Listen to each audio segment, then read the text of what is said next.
我宣布 The 9,284th meeting of the Security Council is called to order. 开始。本次会议的 The 临时议 provisional 程 agenda 是 for this 中 meeting 东局 is 势 the 包 situation 括 in the 巴勒 Middle 斯 East, 坦问题 including the Palestinian 议 question. 程通 The 过。 agenda is adopted. 按照安理会暂 In 行议事 accordance 规 with 则第 Rule 37条， 37 of 我 the 邀 Council's 请以 provisional 色列 rules of 代表 procedure, I invite the 参加本 representative 次 of 会议， Israel to 就 participate 这 in 样 this meeting. 决定。 It is so decided.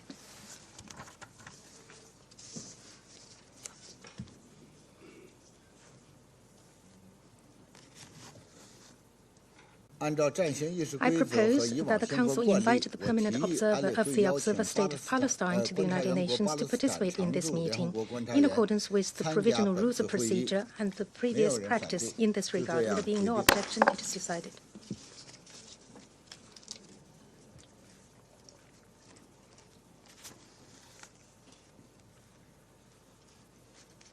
按照安理会 In 暂行议 accordance 事规 with 则第 Rule 39条， 39 我 of the 邀 Council's 请 provisional 下 rules of 列 procedure, 人员参 I 加 invited 本 the 次 following 会议 briefers to 通报 participate 情 in 况。 this meeting. 他们是 They are 联合国妇女署执行主任 Ms. Bahous 女 Sima 士， Sami Bahous, Executive 联合 Director, 国儿 UN 童基 Women, 金会执行 Ms. 主任 Catherine 拉塞 Russell, 尔女士， Executive Director, United Nations 联合国 Children's 人口 Fund, 基 and 金执 Ms. 行主 Natalia 任 Kanem, Executive 加奈姆 Director, 女士， United Nations 就这样 Population 决 Fund. 定。 It is so decided.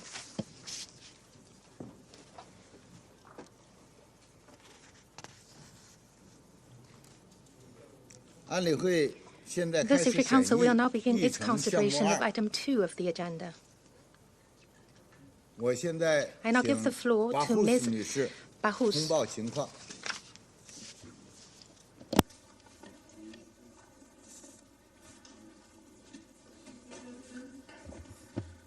Allow me to thank you, Ambassador Zhang Jun, for your remarkable efforts during China's presidency to maintain focus on the situation in Gaza.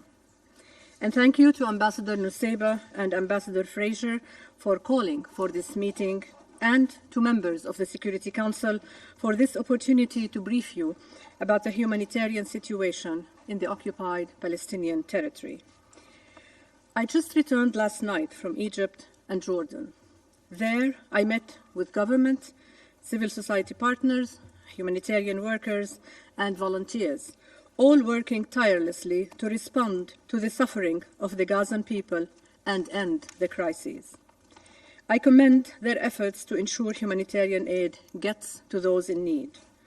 I welcome the news that 50 hostages, all women and children, will be released in return for the release of 150 Palestinian women and children, and a much-needed humanitarian pause. I thank the governments of Egypt, Qatar, and the United States for facilitating this agreement. I hope that this is the beginning of a permanent truce and lasting relief for the people of Gaza and all the hostages held by Hamas. Excellencies, we have witnessed 6 rounds of violence in Gaza in the past 15 years. Yet the ferocity and destruction that the Gazan people are being forced to endure under our watch has reached an intensity we have never seen before. I have been consistent in my briefings to you, in reminding you that women and girls are paying the highest price of conflicts. Before October 7th, 67% of all civilians killed in the occupied Palestinian territory in the past 15 years were men, and less than 14% were women and girls. Since that date, that percentage has reversed. Not only is the number of civilians killed since October 7th twice that of the last 15 years combined, now 67% of the more than 14,000 people killed in Gaza are estimated to be women and children.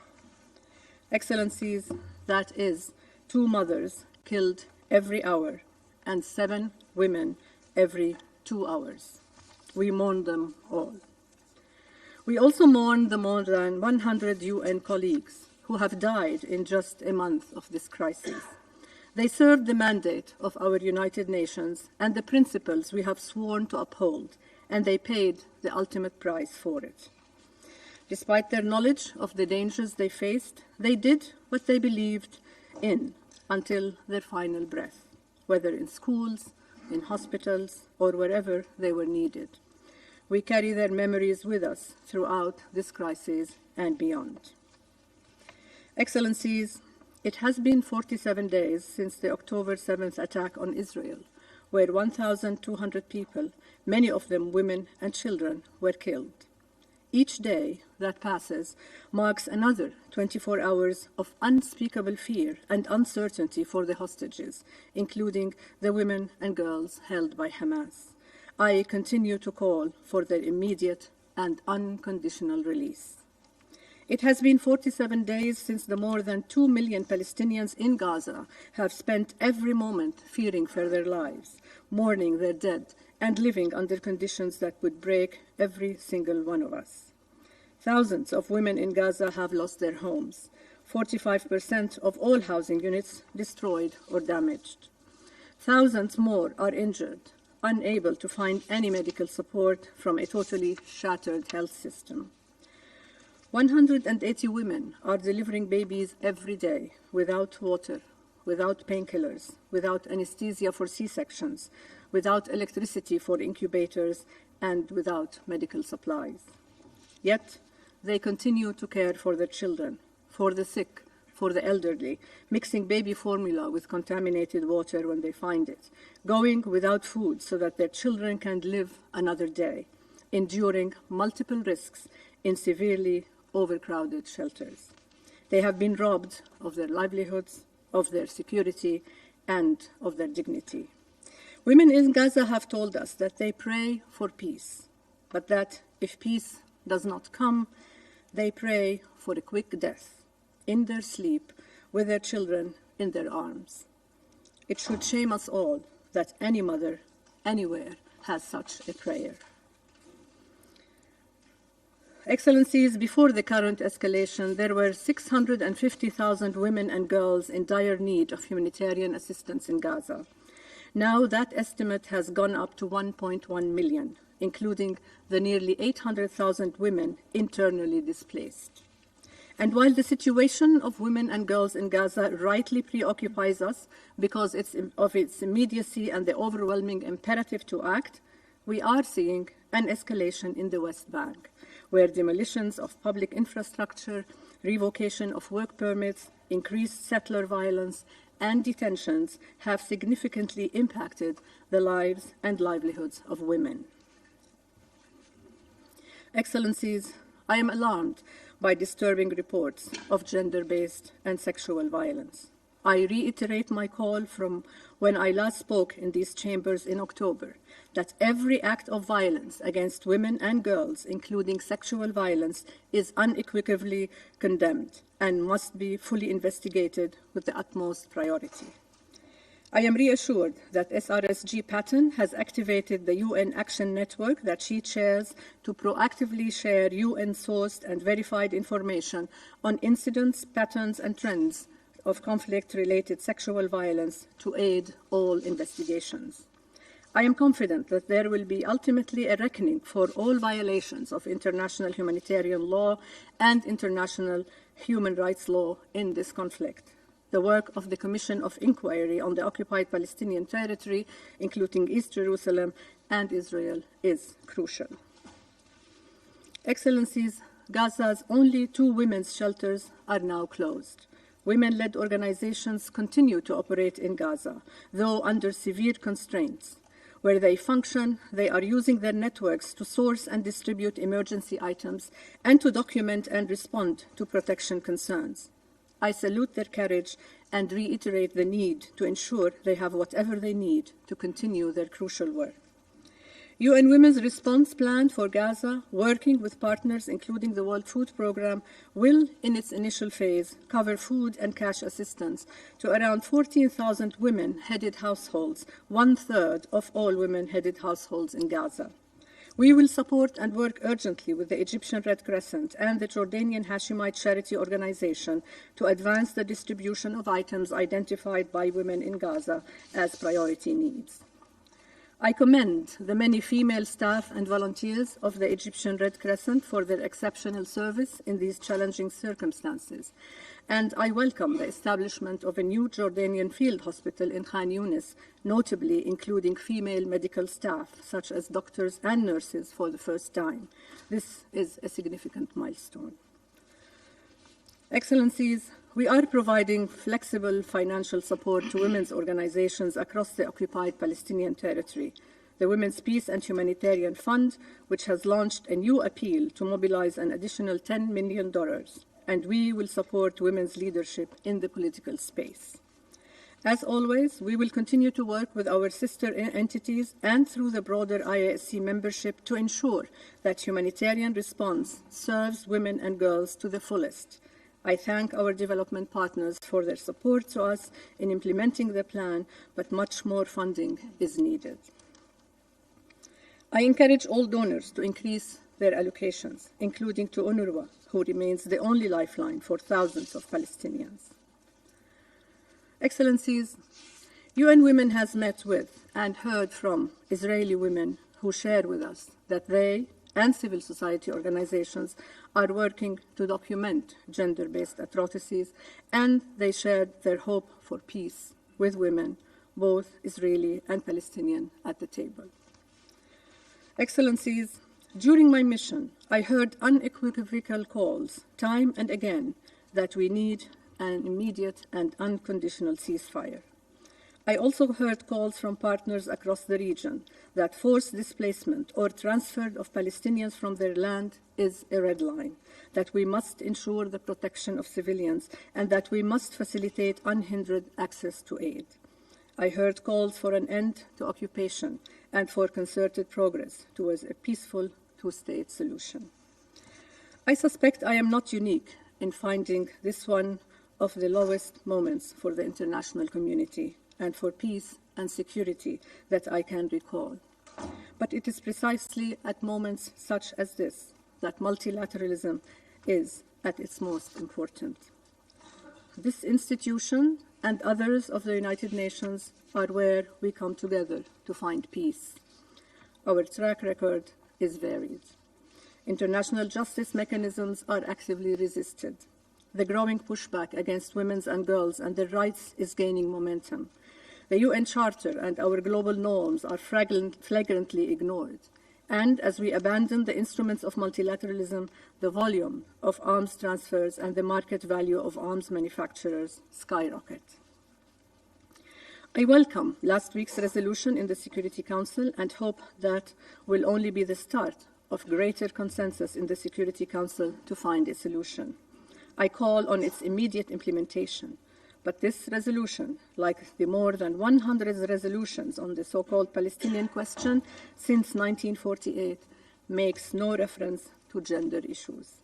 I also welcome the GA resolution passed on October 26th, calling for an immediate, durable, and sustained humanitarian truce leading to a cessation of hostilities. I urge you to include the voices of Palestinian and Israeli women working for peace, to recognize their leadership, and to call for their meaningful participation in any negotiation efforts. This crisis must be a wake-up call to our multilateral system. The world is looking to us to model its highest ideals, not to reflect its greatest failures. Now, more than ever, we must be faithful to our charter and to our shared humanity. Now, more than ever, we must reject those who seek to sow hatred and division. Now, more than ever, we must seek peace, and in doing so, recall that women remain the largest and most reliable constituency to that end. And now, more than ever, we must uphold principles of justice and accountability for crimes committed, to stop those that are ongoing and to deter those yet to occur. I call for this truce to be extended to a ceasefire and for the remaining hostages to be released unconditionally. I call for an immediate end to the current siege, beginning with ensuring access to water.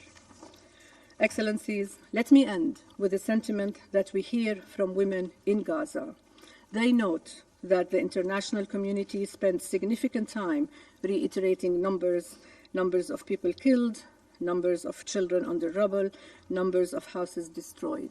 Yet the women in Gaza feel completely abandoned. They hear that more humanitarian relief is coming, but can see that the trickle of aid does not meet the ocean of need. More than anything, they tell us they want the violence to stop, and to stop now. For the sake of women and girls, I leave you with a call for a return to a genuine and purposeful commitment towards a just peace. And I thank you. I thank Ms. Bahous for her briefing. And I'll give the floor to Ms. Catherine Russell.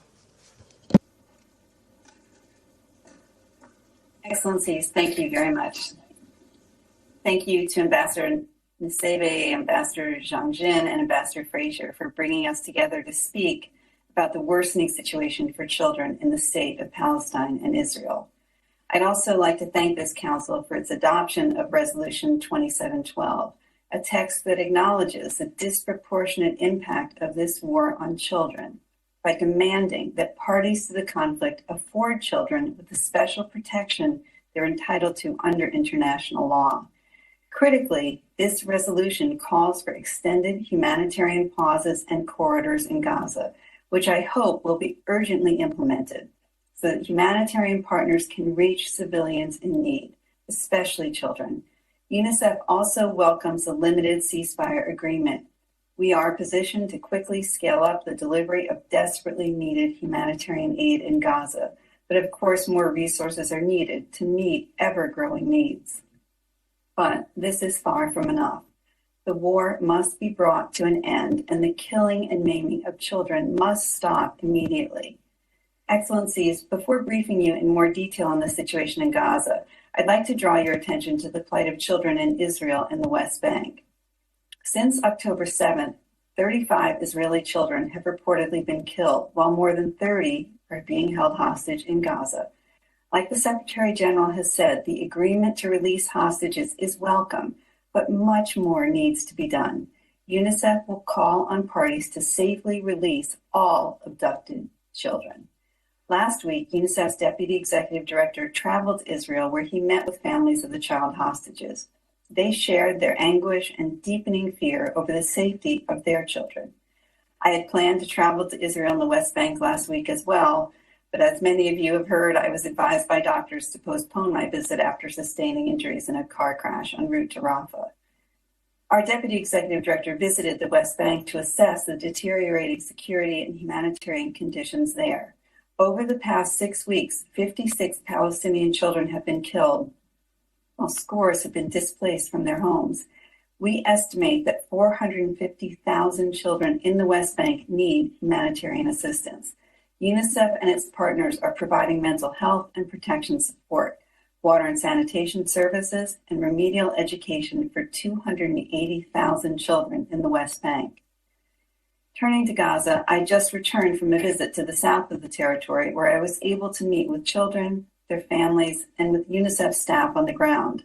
I am haunted by what I saw and heard. When I visited the Nasser Hospital in Khan Yunis, it was teeming with people. In addition to the patients and the medical staff, the hospital is sheltering thousands of internally displaced people. They're sleeping on blankets along corridors and in the hospital's common areas. While I was there, I spoke with a 16-year-old girl lying in her hospital bed. She was badly injured when her neighborhood was bombed, and the doctors told her she will never walk again. In the hospital's neonatal ward, I saw tiny babies clinging to life in incubators, as doctors worried about how they could keep the machines running without fuel. During my time in Khan Yunis, I also spoke with a UNICEF staff member who, despite losing 17 members of her own extended family, is working heroically to provide children and families in Gaza with access to safe water and sanitation. As a mother of 4, she is one of countless parents in Gaza in constant fear for her family. Given the terrible toll this war has exacted on Gaza's children, their fear is well-founded. More than 5,300 Palestinian children have been reportedly killed in just 46 days. It's over 115 a day, every day, for weeks and weeks. Based on these figures, children account for 40% of the deaths in Gaza. This is unprecedented. In other words, today, the Gaza Strip is the most dangerous place in the world to be a child. We are also receiving reports that more than 1,200 children remain under the rubble of bombed-out buildings or are otherwise unaccounted for. Of note, the number of deaths in the present crisis has far surpassed the total number of deaths during previous escalations. For comparison, a total of 1,653 children were verified as killed in 17 years of monitoring and reporting of grave violations between 2005 and 2022. Children who manage to survive the war are likely to see their lives irrevocably altered through repeated exposure to traumatic events. The violence and upheaval around them can induce toxic stress that interferes with their physical and cognitive development. Even before this latest escalation, more than 540,000 children in Gaza, half of its entire child population, were identified as needing mental health and psychosocial support. Today, over 1.7 million people in Gaza, half of whom are children, are displaced.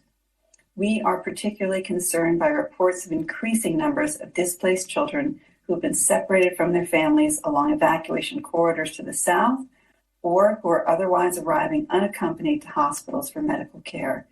These children are especially vulnerable, and they urgently need to be identified, provided with temporary care, and given access to family tracing and reunification services. In addition to bombs, rockets, and gunfire, Gaza's children are at extreme risk from catastrophic living conditions. 1 million children, or really all the children inside the territory, are now food insecure, facing what could soon become a catastrophic nutrition crisis. We project that over the next few months, child wasting, the most life-threatening form of malnutrition in children, could increase by nearly 30% in Gaza. Meanwhile, water production capacity has plummeted to just 5% of its normal output, with families and children relying on 3 liters or less of water per person per day for drinking, cooking, and hygiene. At the same time, water pumping, desalination, and wastewater treatment have all ceased to function because of the lack of fuel, and sanitation services have collapsed. These conditions are leading to disease outbreaks which could be life-threatening for vulnerable groups like newborns, children, and women, especially those who are malnourished. We are seeing cases of diarrheal and respiratory infections in children under 5. We anticipate that the situation could worsen as the colder weather starts to set in. The public health risks in Gaza are compounded by the virtual shutdown of the healthcare system. More than 2/3 of hospitals are no longer functioning because of the lack of fuel and water, or because they sustained catastrophic damage in attacks. Moreover, WHO estimates that at least 16 health workers have been killed and 38 injured while on duty. Hospital patients are being injured and killed or are dying from the lack of medicine and care. Last week, UNICEF was part of an interagency mission that relocated 31 babies from Al-Shifa Hospital to the Emirati Hospital in the south of the Gaza Strip. 28 of those babies are now receiving care in Egypt. Hospitals should never be attacked or used by combatants. And with thousands of displaced people sheltering in Gaza's health facilities, I cannot emphasize this point enough. We are also seeing devastating attacks on schools, with close to 90% of all school buildings sustaining damage. Nearly 80% of the remaining school facilities are being used as shelters for internally displaced people. But even these spaces, where children and families have sought safety after fleeing their homes, have come under attack. This past weekend, strikes on 2 schools, including UNRWA's Al-Fukr school, which was sheltering displaced people, reportedly killed at least 24 people. UNICEF condemns all attacks on schools. Across the state of Palestine and Israel, parties to the conflict are blatantly committing grave violations against children, including killing, maiming, abductions, attacks on schools and hospitals, and the denial of humanitarian access. But in Gaza, the effects of the violence perpetrated on children have been catastrophic, indiscriminate, and disproportionate. And when the war ends, the contamination by explosive remnants of war will be unprecedented, with potentially tens of thousands of remnants scattered across Gaza and beyond, a lethal threat to children that could last for decades. Inside Gaza, the war has also caused the largest ever loss of life for UN personnel, with more than 100 UNRWA staff killed. And in recent days, a WHO colleague was killed along with her 6-month-old baby, her husband, and her 2 brothers. Excellencies, for children to survive, for humanitarian workers to stay and effectively deliver, humanitarian pauses are simply not enough. UNICEF is calling for an urgent humanitarian ceasefire to immediately put a stop to this carnage. We are concerned that further military escalation in the south of Gaza would exponentially worsen the humanitarian situation there, causing additional displacement and squeezing the civilian population into an even smaller area. Attacks on the south must be avoided. UNICEF is strongly opposed to the establishment of so-called safe zones. No place is safe in the Gaza Strip, and the proposed zones do not have the infrastructure or protection measures in place to meet the needs of such large numbers of civilians. We also reiterate our call on the parties to immediately and fully respect international humanitarian and human rights law, including the principles of necessity, distinction, precaution, and proportionality. We ask them to go beyond what the law requires to protect children and the civilian infrastructure they rely on, and to immediately and unconditionally release all civilian hostages held in the Gaza Strip, especially children. We call on the parties to abide by Resolution 2712 and to provide safe and unrestricted humanitarian access to and within the Gaza Strip, including in the north. Parties must allow the immediate entry of life-sustaining supplies, including fuel, that are needed for trucking, water desalination, water pumping, and flour production. We must be permitted to bring in essential wash supplies, tarpaulins, tents, and poles. We also call on the parties to ensure the voluntary movement and safe passage for all civilians seeking emergency shelter and a safe place to stay, to reopen, repair, and augment the capacity of all water lines into the Gaza Strip, and to ensure that the water is safe and not contaminated. Excellencies, the true cost of this latest war in Palestine and Israel will be measured in children's lives, those lost to the violence and those forever changed by it. Without an end to the fighting and full humanitarian access, the cost will continue to grow exponentially. The destruction of Gaza and killing of civilians will not bring peace or safety to the region. The people of this region deserve peace. Only a negotiated political solution, one that prioritizes the rights and well-being of this and future generations of Israeli and Palestinian children, can ensure that. I urge the parties to heed this call, starting with a humanitarian ceasefire as the first step on the path to lasting peace. And I urge you, as members of the Security Council, to do everything in your power to end this catastrophe for children. Thank you very much. I thank Ms. Russell for her briefing. I now give the floor to Ms. Natalie Kanam. Mr. President, Excellencies, may I thank Malta, the United Arab Emirates, and the members of the Security Council for convening this important briefing and for affording me the opportunity to address you. UNFPA deplores the loss of life in Israel and in the occupied Palestinian territory in the escalating crisis since October 7th. We are deeply concerned for the safety and well-being of all women and girls caught up in the conflict. The situation they face is beyond catastrophic. UNFPA delivers reproductive health and population-related services focusing on women and girls in over 130 locations, mainly developing countries around the world, including delivery of humanitarian aid to pregnant women and new mothers.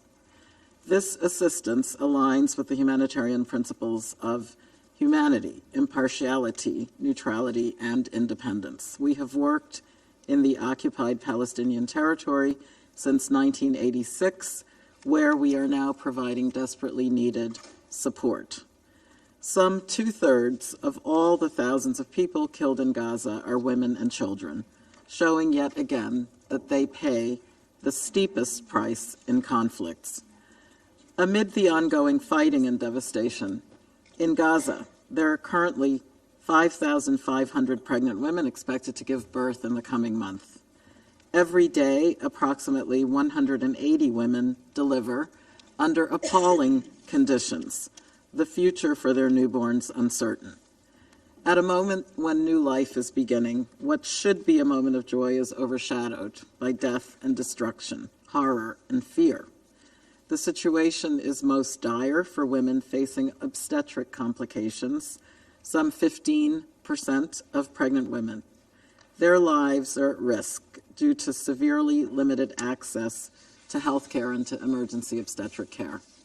UNFPA is deeply worried about the more than 7,000 women who gave birth over the past 47 days.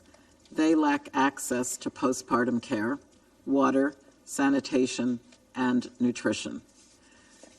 Due to attacks on health facilities, as well as the lack of fuel, electricity, and supplies, half of all hospitals have shut down. Those that remain open are at the breaking point.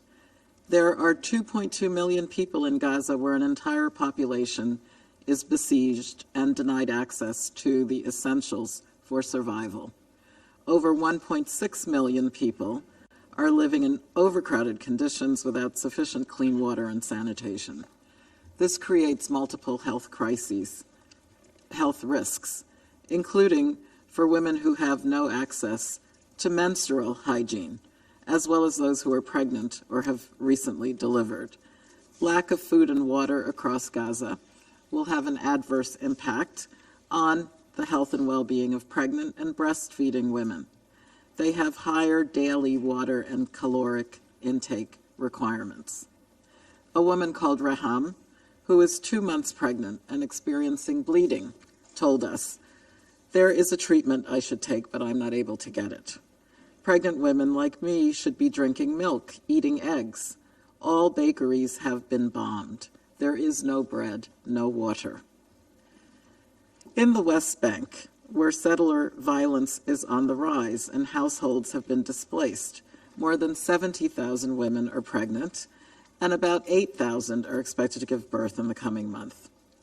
We are deeply concerned about the protection risks facing women living under these conditions, especially gender-based violence.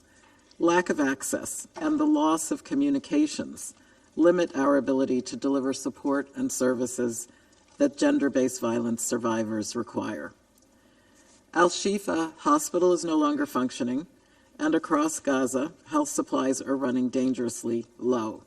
There are reports of women having to undergo cesarean sections without anesthesia. Military strikes and operations near hospitals are jeopardizing the lives of patients and women and girls who desperately need medical care but are unable to receive it. Hospitals, health workers, and civilians must never be targets. They have special protection under international humanitarian law. When health facilities are under attack, the lives of critically ill patients and health workers and all seeking shelter at these facilities are at risk. They have nowhere safe to go. Thus far, UNFPA has managed to deliver 5 truckloads of reproductive health kits to Gaza containing pharmaceuticals, equipment, and supplies for emergency obstetric and neonatal care. This includes anesthetics for use during cesarean sections. UNFPA is distributing clean delivery kits to improve the hygienic conditions for birth wherever they may occur, as well as kits for women who have recently given birth. UNFPA also provides cash transfers to pregnant and breastfeeding women breast cancer patients, and survivors of gender-based violence. UNFPA perseveres in providing life-saving services, yet the assistance delivered in Gaza to date is nowhere near enough to meet the tremendous needs of women and girls. Operational constraints and the fact that our own staff and most partners are directly affected by the conflict themselves severely impinges on our ability to deliver essential services. Our colleagues recount the impact of this daily trauma on their own families. One said that during her 4th evacuation, we were running without purpose, unsure where to find shelter and refuge. The sounds of bombing filled the air and dust enveloped us.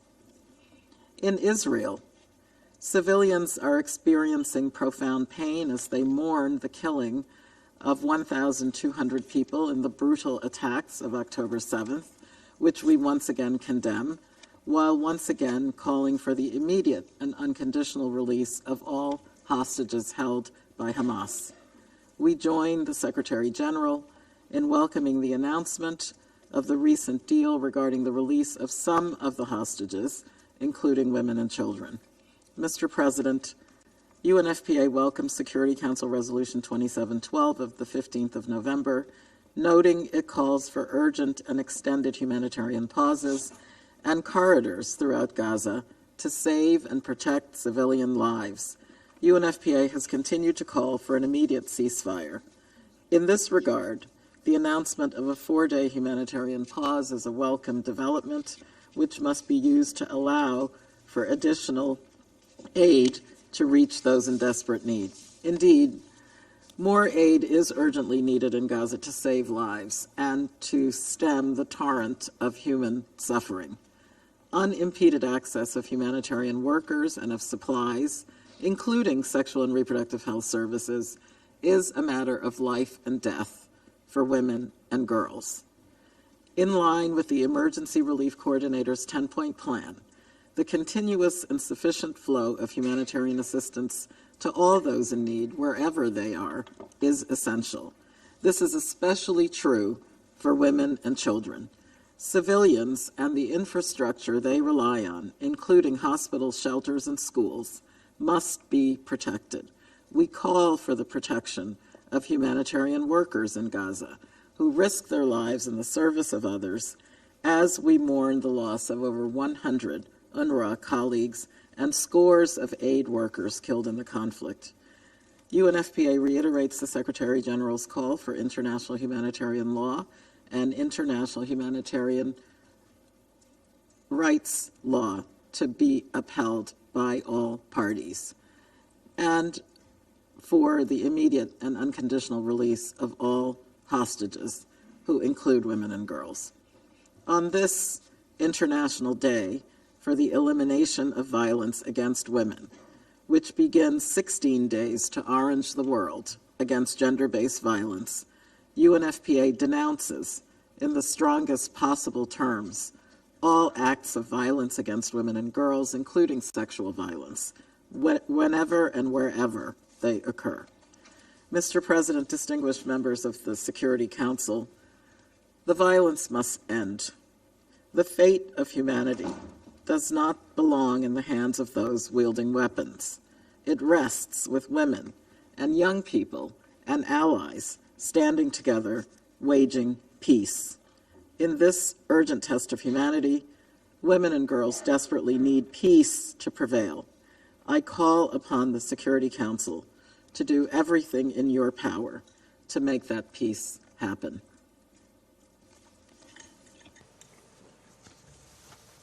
I thank Ms. Kanam for her briefing.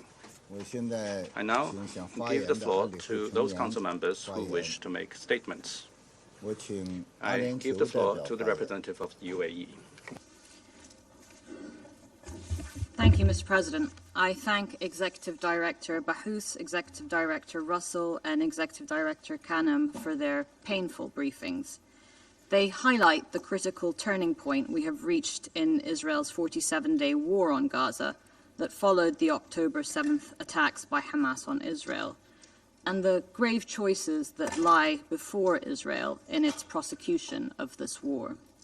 Just for the sense of scale, this war is taking place in a small yet highly populated area. Its largest city, Gaza City, is more densely populated than New York. This tiny area is home to families who have spent decades trying to build normal lives as a community despite repeated wars and displacement and amidst an ongoing blockade. Within this 25-mile-long strip, 12,000 locations have already been subjected to airstrikes, according to the Israeli government. This includes strikes on sites shielded by the laws of war, such as schools, hospitals, and refugee camps. History shows that women and children are disproportionately impacted by conflict, and Gaza is no exception. In the past 47 days, children have become orphans, mothers have become childless, intergenerational families have been wiped out altogether by the largest indiscriminate aerial bombardment we have witnessed in the recent history of warfare. It can therefore be no surprise to anyone that more than two-thirds of around the 14,000 Palestinian fatalities are women and children. Many of those killed were teachers, journalists, doctors, or children that were aspiring to become like those adults one day. From what we know of their lives and dreams and aspirations documented over the past months by brave journalists and ordinary people, it is that they did not want to grow up to become Hamas, nor did they ask to become the front line against Israel's formidable military arsenal. In Israel, too, parents have grieved the unfathomable trauma of children taken hostage by Hamas into the Gaza Strip.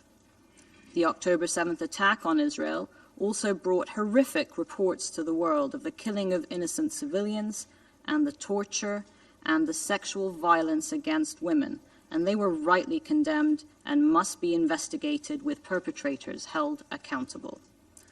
Trauma has unleashed trauma in its response, and we are witnessing grief and horror of immense proportions, as well as the normalization of hate speech, dehumanization of the other across social media and in the real world. There's also an alarming rise in both anti-Semitism and Islamophobia unleashed as a result across the globe. So this conflict is not compartmentalized and contained in the Gaza Strip, and it threatens to unleash forces that destabilize all of us. And that is why our efforts must scale up to defeat this rising tide of hatred. We therefore welcome the announcement today of the agreed release of 50 women and children hostages held by Hamas in Gaza, and Palestinian women and children detained in Israel, as well as some additional aid to enter Gaza. We thank the tireless mediation efforts of Qatar, Egypt, and the United States as a welcome note of hope in what has been described as the darkest of days for the Palestinian people. We hope that the 4-day truce announced can be extended to allow in the life-saving humanitarian relief for the Palestinians in Gaza and the safe return of the remaining hostages there. Many lives hang in the balance in the coming days, and these numbers and faces have names. The truce did not come in time to save countless lives, like that of Dima Al-Hajj, a WHO staff member who worked at the Limb Reconstruction Center in Gaza. She was killed yesterday with her 6-month-old baby, her husband, and other family members. Dima and her baby should still be alive today, like all other women and children whose lives were cut short by this war. We offer our condolences yet again to the UN, who have lost an unprecedented number of over 100 colleagues in this war. The very high number of women, and particularly children, killed by this relentless bombardment is a strong indicator that international humanitarian law is being violated and its fundamental principles of distinction and proportionality are not being respected. There have been many debates about this in the media, but the numbers speak for themselves, as do the indiscriminate bombing targets. This must stop immediately. There can be no justification for attacks that imperil large groups of civilians, especially women and children. The laws of war especially for the protection of civilians, are not optional or reciprocal, and they apply to all, including Hamas, and must be abided by. Mr. President, in the West Bank too, Israel's growing restrictions on Palestinians' freedom of movement is limiting women's ability to provide for their families, prevents access to critical services, including medical care, and is interrupting children's access to education. The numbers of Palestinians killed there since this latest round of the conflict in Gaza by extremist settlers, including 53 children, is another indicator that extreme ideologies are being mainstreamed today. This includes some Israeli government statements calling for the forced transfer of the Palestinian population. This must stop. Misinformation can lead to grave miscalculation, and all government leaders are accountable for that. Let me emphasize that what is at stake is not only the now, women's and children's lives, their well-being and their dignity, it is also their future. Women's full, equal and meaningful participation in negotiating and working towards the two-state solution will be critical to secure a lasting and sustainable peace for Israelis and Palestinians. We are watching those peacemakers lose their lives by the thousands. Mr. President, ultimately, as UN officials have said, only a ceasefire will prevent further violence and suffering. But in the meantime, we call for the full and urgent implementation of Resolution 2712, adopted just last week, and we recall the Council's request for the Secretary-General to give this Council the options to effectively monitor the implementation of this resolution as a matter of urgency. We reiterate the need for safe, sustained, and at-scale humanitarian access throughout the entire Gaza Strip, and we encourage all efforts to that end. And this must not be linked to hostage negotiations. We unequivocally reject that premise. This, in addition to other diplomatic efforts, will help alleviate the desperate plight of women and children who were the priority of Council deliberations last week. If there is one crisis in which this Council should deploy every tool at its disposal today, this is it. I would like to urge my colleagues to be creative and to break out of the paralysis of a status quo approach. Prioritizing efforts to stop the violence and working towards the long-term resolution of this conflict is the only rational strategy to ensure security and stability for both Palestinians and Israelis. And Palestinian and Israeli women and children deserve that political horizon. We are seeing slip away any chance for a peaceful future as we watch this war unfold. But we do not have to take that path, and clear choices lie ahead for Israel and for Hamas. We have all felt anger, we've all felt despair, we've all felt helplessness as we have stared into the abyss of Gaza's grief. But we must not act without the courage and the resilience that those innocents have shown us and taught us these past weeks. And we should all feel angry if we fail them again today. Thank you. I thank the representative of the UAE. I give the floor to Malta. Thank you, President, and I thank the Executive Directors of UN Women, UNICEF and UNFPA for their important briefings today. Malta and the United Arab Emirates called for this meeting as we are deeply concerned about the disproportionate impact this conflict is having on women and children. It is harrowing to learn that around 68% of casualties since 7th October are women and children, with many still believed to be caught under the rubble. Since that day, Malta has spared no opportunity to condemn the atrocious terror attacks by Hamas. They have left hundreds, including innocent men, women and children, brutally tortured and murdered. We reiterate our solidarity to the victims and their families. Malta deplores the kidnapping, torture and killing of hostages, which include babies, young children, men and women. Hamas must release all hostages safely and unconditionally. We welcome the truce deal for the release of several hostages and a 4-day pause in the fighting. We commend the mediation efforts of all parties involved, the US, Qatar and Egypt, towards this very important step.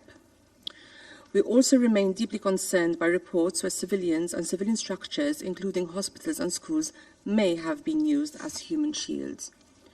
Furthermore, the indiscriminate rocket fire attacks on Israeli civilians must not go unnoticed. Israeli men, women and children are also suffering from internal displacement as well as emotional and psychological trauma. Likewise, while acknowledging that Israel has the right to defend itself within the parameters of international law, we call on Israel to stop attacks on Palestinian civilians. It is clear to all that the humanitarian situation in Gaza is catastrophic. Civilian lives, including women and children, must be safeguarded.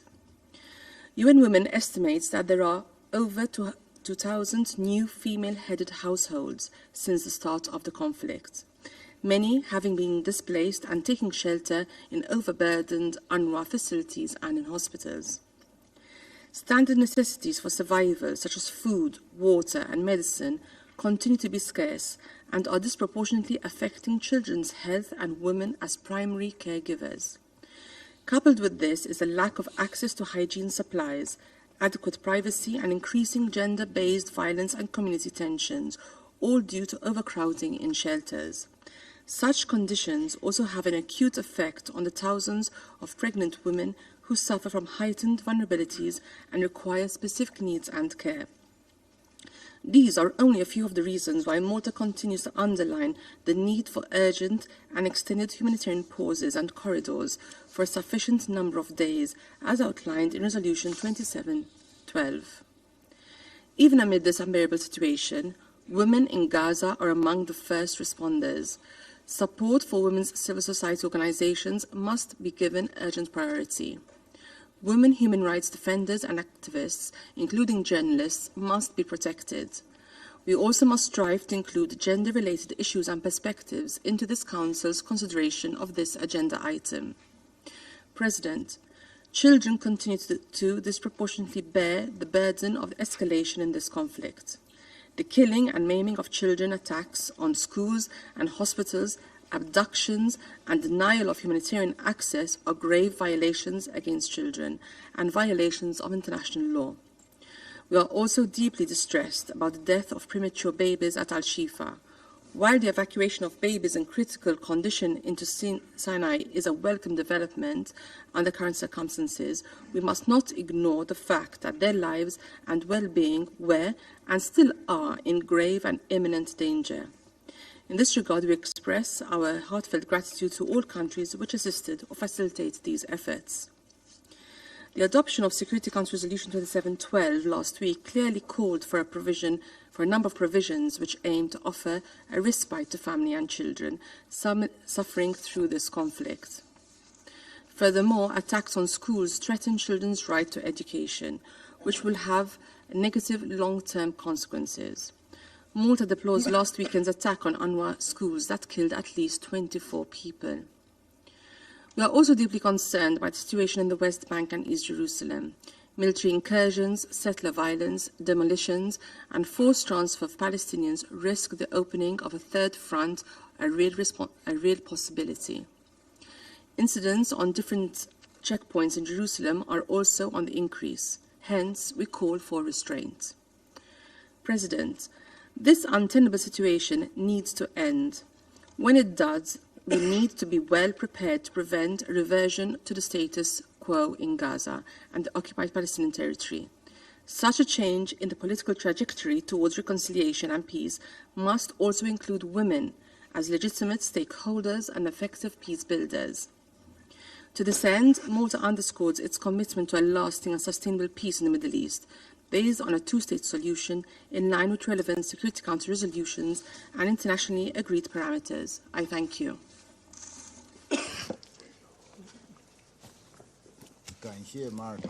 I thank you, the Representative of Malta. I now give the floor to the United States.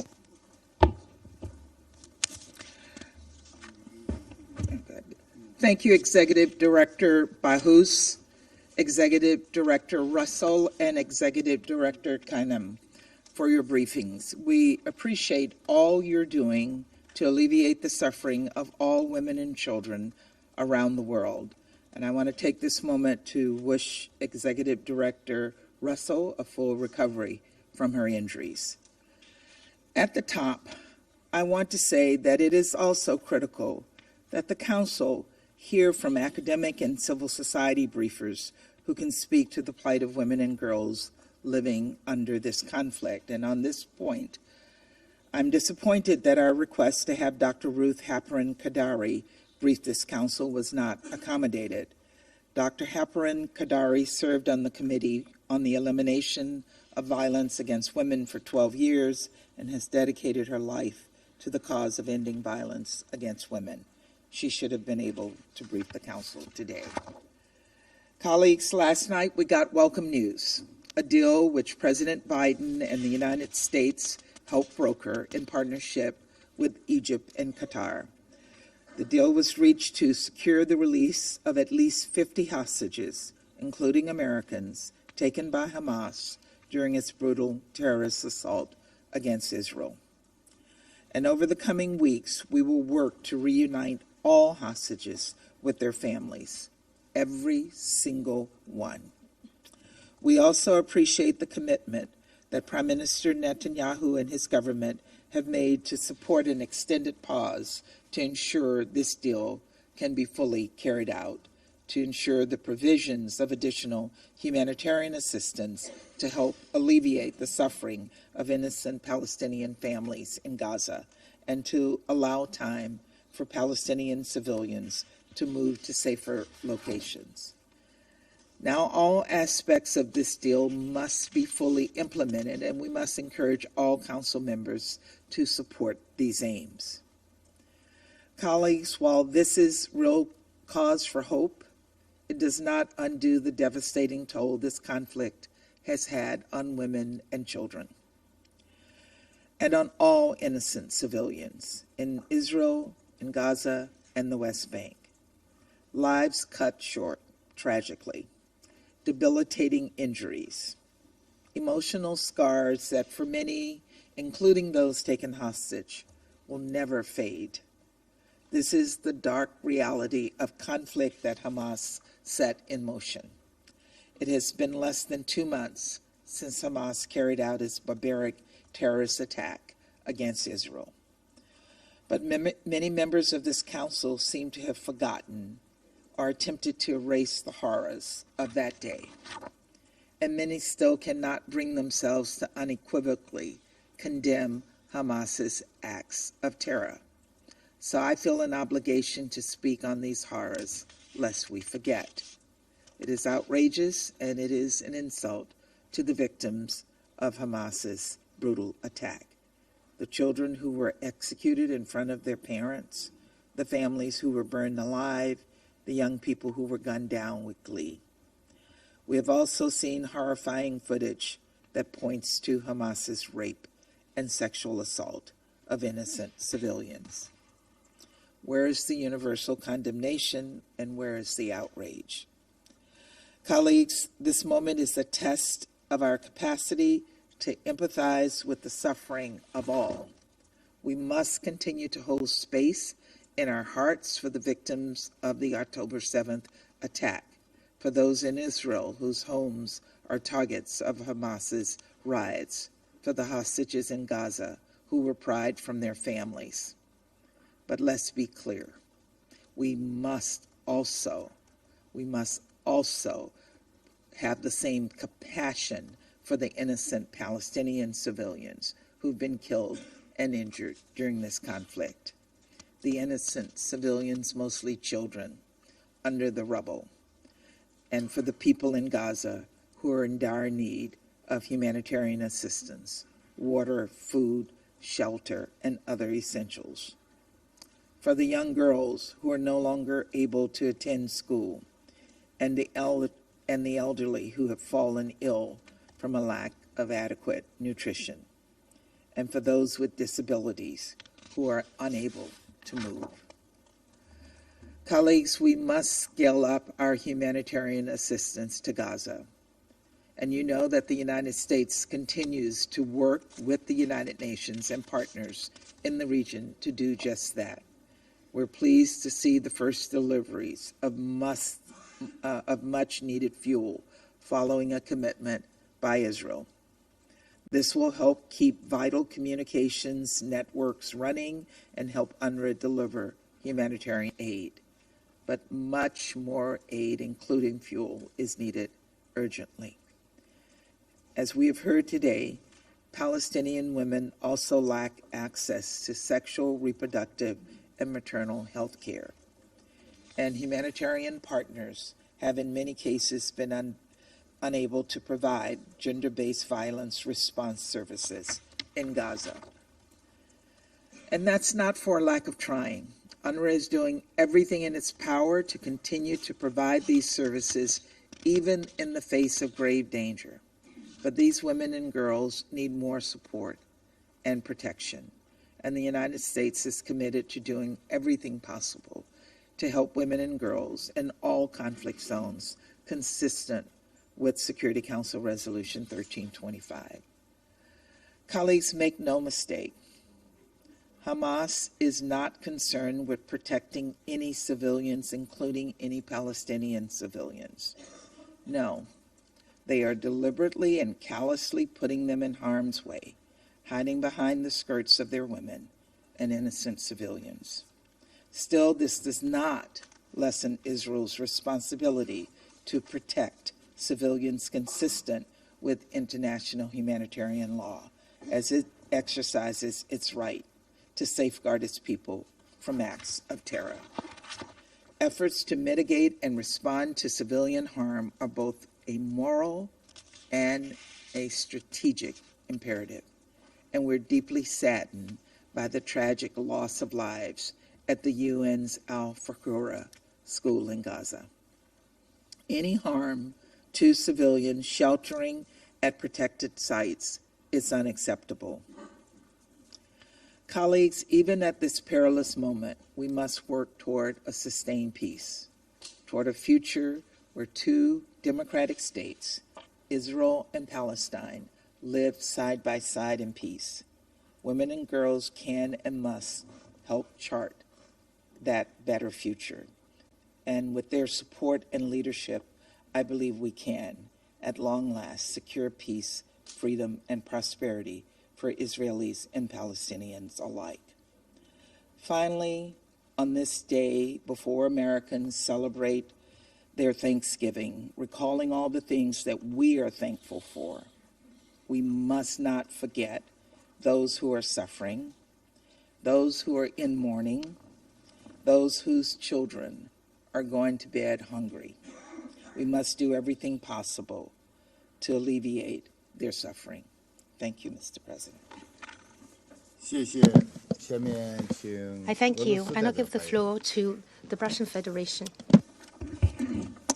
Господин председатель, Mr. President, всецело поддерживаем созыв we fully сегодняшнего support срочного the заседания convening Совета of today's Безопасности urgent по ситуации в Security секторе Council Газа meeting on the с situation in фокусом the на Gaza защиту Strip, with a гражданского focus населения, on в the protection особенности of женщин и civilians, детей. particularly women and children. Благодарим We исполнительных thank директоров the executive ООН женщин directors Симу of Бахус, UN UNICEF Women, Кэтрин Sima Рассел Bauchs, и UNICEF, Ms. UNFPA Catherine Russell, Натали and Канем the executive director of за брифинги о UNFPA, положении дел Ms. Natalia палестинского народа. Kanem, on their briefings, for their briefings on the situation in С the начала октября Palestinian в зоне enclave. Палестино-израильского Since early конфликта October, разворачивается все более an increasingly драматическая dramatic ситуация. situation has been unfolding Нельзя in the оправдать Palestinian-Israeli убийство, conflict насилие, zone. The которому killing and violence подверглись мирные жители inflicted on Израиля. Israeli civilians cannot be justified. Категорического осуждения заслуживают любые All террористические terrorist акты attacks против against гражданского civilians, населения, включая including захват hostage-taking, deserve categorical condemnation. Вместе с тем, последовавшие за этим карательные акции However, Израиля Israel's против сектора subsequent Газа, retaliatory campaign against the Gaza Strip, including the ground вылилось offensive, в has беспрецедентное по своим resulted масштабам in и размаху bloodshed on an кровопролитие unprecedented на scale and оккупированной scope in the палестинской occupied территории, Palestinian прежде всего territory, в Газе, particularly in которой Gaza, разворачивается настоящая where a гуманитарная veritable катастрофа. humanitarian catastrophe is Сегодня мы unfolding. услышали новые цифры, Today, we heard new наглядно figures that иллюстрирующие vividly ее размах. illustrate its scope. Ошеломляет количество убитых The за менее number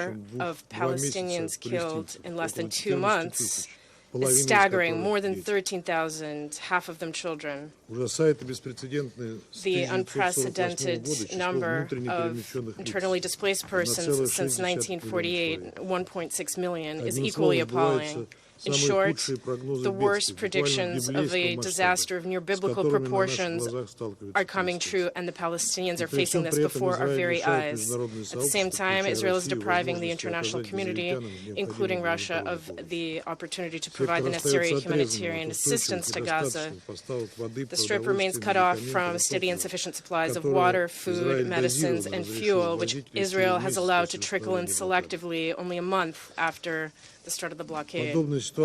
This situation is absolutely unacceptable, including in terms of protecting women's rights and ensuring the implementation of numerous UN Security Council resolutions, including Resolution 1325 on women, peace, and security. Israel is obliged to take measures to comply with these documents, especially given that it has incorporated Resolution 1325 into its national legislation and has declared its commitment to the subject. Mr. President, the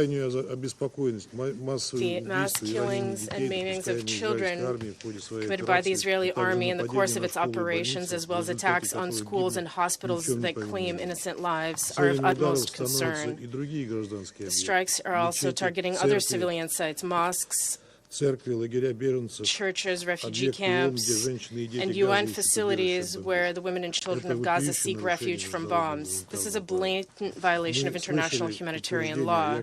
We have heard allegations of Hamas command posts and bunkers located in these facilities, but we have yet to see any convincing evidence of this. We would particularly like to stress the unacceptability of denying humanitarian access to children, which is an absolute priority given Gaza's appalling conditions. As a result, more children have died in Gaza over the past month than in all other conflicts over the past few years combined. Every day, dozens if not hundreds of children are killed and maimed in Gaza. 3 children were killed by Israeli shelling in southern Lebanon. This is about Palestinian children's right to life, and our common task is to save those lives. The Secretary General's sobering words that Gaza has become a graveyard for children rang out nearly 3 weeks ago, yet children continue to die.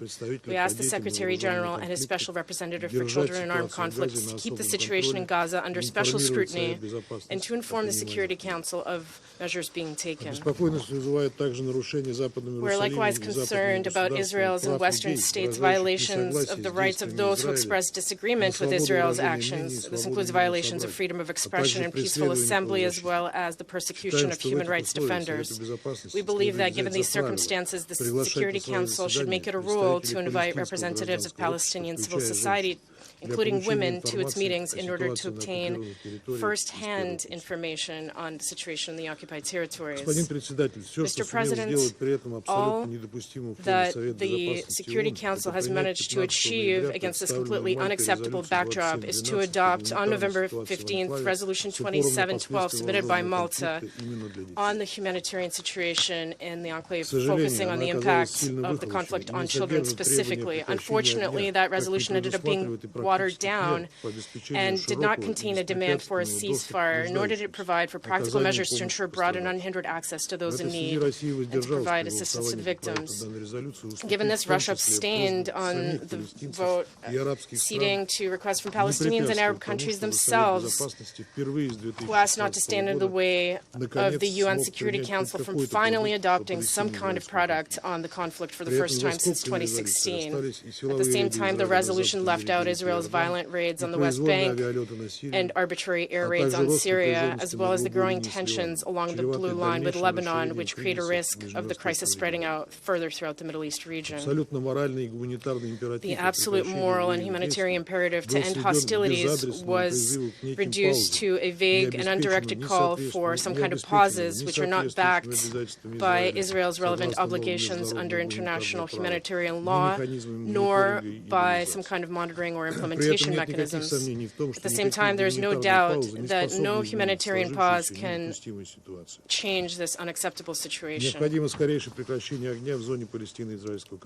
An immediate ceasefire in the conflict zone is necessary. Only this will make it possible to avoid new casualties and to ensure that necessary humanitarian assistance is provided to those in need, particularly children. Unfortunately, the Israeli leadership took full advantage of the U.S.-induced rift in the Security Council Council and did not hesitate to call the adopted resolution meaningless, declaring their intention to ignore it and continue clearing out the Gaza Strip. Colleagues, the question is in the air about how long the Security Council will put up with such a stance vis-a-vis its own decision, which runs counter to Article 25 of the UN Charter. Under no circumstances can we allow Resolution 2712 to remain on paper only. Now that we have adopted it, it is important that the UN Secretary-General provide the Security Council with the proposals requested from him by the resolution, in particular regarding its monitoring mechanism. Immediately following the adoption of Resolution 2712, Israeli Air Force attacked UNRWA's Al-Fakur and Tel As-Azhar schools, as well as the Al-Shifa and Al-Ahli hospital complexes. In the context where more than 200 bombings were taking place per day, according to UNRWA Commissioner General, there are no safe places left in Gaza to shelter civilians. Even UN facilities whose coordinates are known to Israel and which are flying blue flags are becoming targets. The UN rightly calls such actions blatant violations of international humanitarian law and total disregard for humanity. The Israeli leadership cynically calls casualties among Palestinian civilians inevitable collateral damage and is ready to consider isolated pauses in hostilities only through the prism of its own military interests.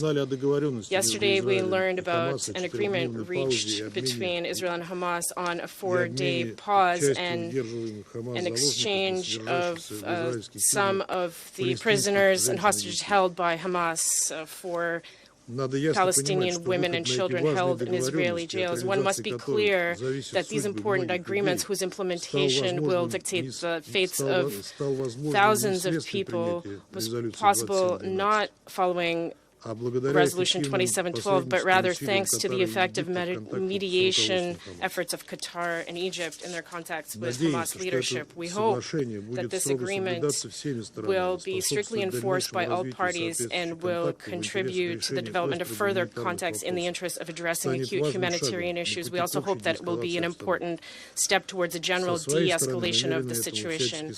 On our part, we intend to play our full role in this in close coordination with regional stakeholders. We all understand that addressing the current eruption of Israeli-Palestinian violence should not let us lose sight of the search for a just and lasting solution to the conflict, and we look forward to a targeted discussion of this issue in the Council meeting on 29th November. I thank you. I thank you. And I'll give the floor to the representative of France. Monsieur le Président, Mr. President, je remercie Mesdames Baous, Russell et Canem pour leur présentation et je tiens à leur redire le plein soutien de la France à ONU Femmes, à l'UNICEF et au FNUAP pour leur engagement en faveur des populations de Gaza. La France salue l'accord intervenu ces dernières heures qui doit permettre la libération de plusieurs dizaines d'otages et une trêve. Elle tient à saluer le rôle du Qatar, des États-Unis et de l'Égypte. Cela peut enclencher un cycle positif. D'autres libérations doivent suivre. La France demande la libération immédiate et sans condition de tous les otages détenus par le Hamas et d'autres groupes terroristes depuis le 7 octobre. Parmi eux se trouvent des femmes et des enfants. La France condamne les attaques terroristes perpétrées par le Hamas et d'autres groupes terroristes le 7 octobre, ainsi que les violences sexuelles et les enlèvements d'enfants commis à cette occasion. Le Conseil de sécurité doit également le faire sans ambiguïté. Israël a le droit de se défendre et le devoir de le faire dans le respect du droit international. La situation humanitaire à Gaza est catastrophique. Le nombre de victimes civiles palestiniennes et de blessés augmente chaque jour. Les femmes et les enfants sont particulièrement vulnérables. Ils représentent 2 tiers des victimes.